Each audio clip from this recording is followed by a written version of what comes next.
Hi everyone, this is Sean McQuaid, and I have a success story involving a settlement for a trip and fall case that I just resolved this past week, and I wanted to tell everyone about it. So here are the facts of the case. My client was attending an event at a city-owned property. The event was not being held by the city. There must have been some type of agreement between this organization and the city. But in any event, she was there along with her daughter. And before the event began, they decided, well, let's use the restroom. So they went out on the asphalt path that led them directly to the porta potties.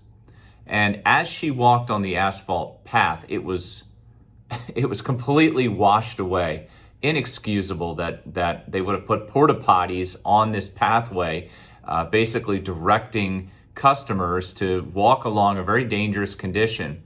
And as she walked, she stepped in a hole, she tripped, she fell over, and she actually broke both of her wrists.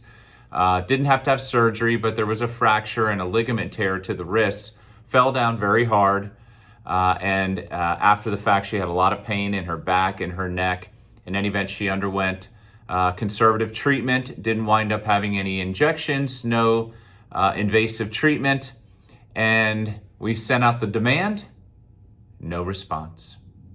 City didn't offer a penny. The other organization that hosted the event never responded. It was just ridiculous. So we filed a lawsuit. And after about, I'd say maybe a year and a half it took, they took her deposition. We exchanged in discovery. But after they took her deposition, the other lawyer said, hey, can we mediate this case?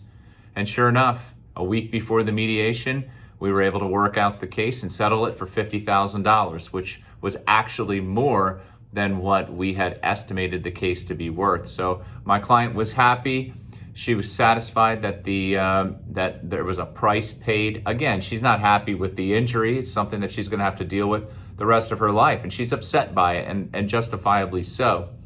And she's actually going to take some steps to address the problems with the maintenance along this path with the city. But in terms of getting her compensation, it was a success story, and I wanted to share it with you all. So hope everyone's doing well. Take care.